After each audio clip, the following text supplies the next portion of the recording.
Okay, this is day 2 of the November strength. So I've got the same sorts of body movements working around the primal movements. Okay, so work on movements, not muscles. This one's called reverse lunge. So feet together and then step back with one leg. The idea is you want to tilt slightly forward from the torso. Okay, if you've got good balance, try putting your hands behind your head because the latissimus dorsi act on the hips to create stability. If you put your arms up there, it takes them out of the action, so that will make it harder for you. So start off with your hands on your hips, step back, come up, step back, come up.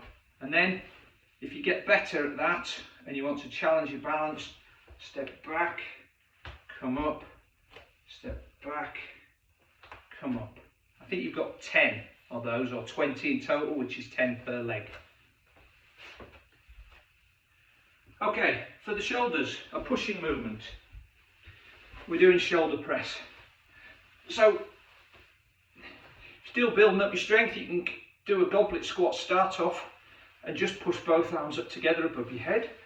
Okay, it doesn't matter if it's slightly in front of your head there. You definitely don't want to be arching your back, so push up like that. If you're feeling strong, then you push up with one side, and then when you've done enough repetitions on that arm, you do the other side. Okay? Overhead press. Next, remember we did the bent over rows before. Now we're doing seated rows. So same sort of thing. Now you are going to have to make sure that there's a real good grip around the bottom of your feet here. Sometimes I find training shoes better for this because they've got a natural ridge between the heel and the sole, or the heel and the forefoot, so it gives a place for the band to nestle in. So you want to sit up and pull in so that your inside of your wrists come to about the bottom of your rib cage there. Sit tall, shoulder blades back. Definitely don't want to be rounding your shoulders here, so sit up tall before you do the movement. Tension on the band, pull in and back, pull in and back. If you're not comfortable putting this around your feet, find a secure fixing point. You could try the bottom of the radiator, but don't blame me if you ruin all your central heating. Definitely don't try it around the bottom of a table because you're going to pull the table across the floor. If you're going to try it around the door handle, do it from the other side of the door, because if you pull the door towards you, it's more likely to pull it open. Okay, so find something very firm. Sitting upstairs and putting it around one of the banister spindles might work. Okay, so that's those.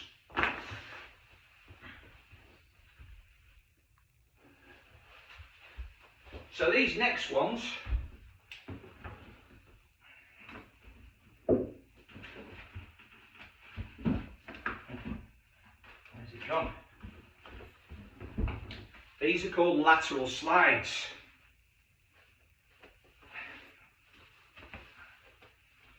So what you want to do here is you want to have one foot with a sock on and the other foot is on a stable surface, so it's solid. Okay, and then this is all about control of the hips. It's a bit like the lateral squat we did, except that this leg here is going to slide out to the side and then you're going to drive back up again. Slide out to the side, drive back up. Slide out to the side, drive back up. So this is all about control around the adductors. Good lateral movement because you don't get a lot of this in triathlon. Good for giving you some sort of security when you're out running and it's a bit slippery. Okay, and your feet are moving around the place. Okay, next exercise, YTWL. I'm going to demonstrate this with a Swiss ball. Here's one I prepared earlier.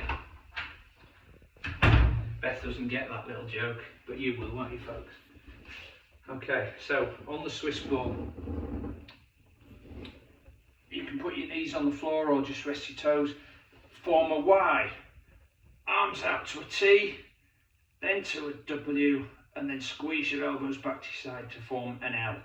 So you want an L position there. back to a Y, out to a T, into a W, and then elbows in and out to form the L. Okay, all the time you want to keep the middle trapezius muscles pulling your shoulder blades together and feel it in the middle of the back. That's going to give you really good shoulder and scapular control when you go swimming.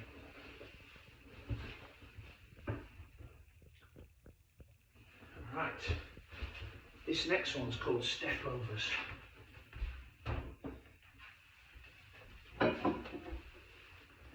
So again, you want a band. A TheraBand will do, or one of these bands. These are multi-versatile. Okay, it's probably not quite as tense as it should be, this one.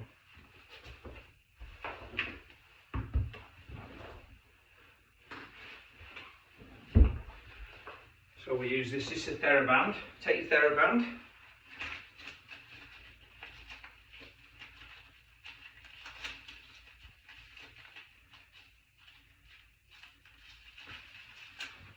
Okay, and we want to step out and over, out and over. It's working your hips here.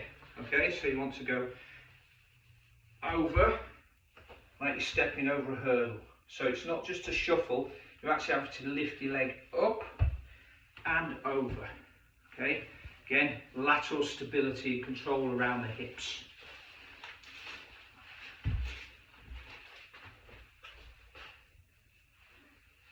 And finally, our calf work. If you remember last time we did straight knee, this time we're doing bent knee. This works as soleus here. Now this is a stabilising muscle.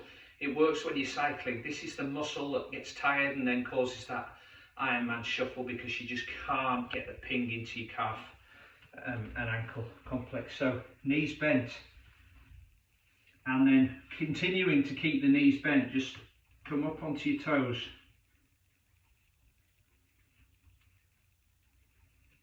And if you can do that on one leg, on two legs, try one.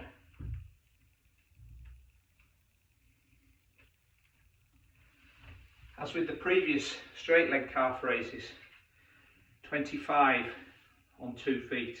If that's really comfortable, try 1 foot. Start off with 10 per leg. Build up until you can do 25 per leg. Just do them regularly. All right, there you go.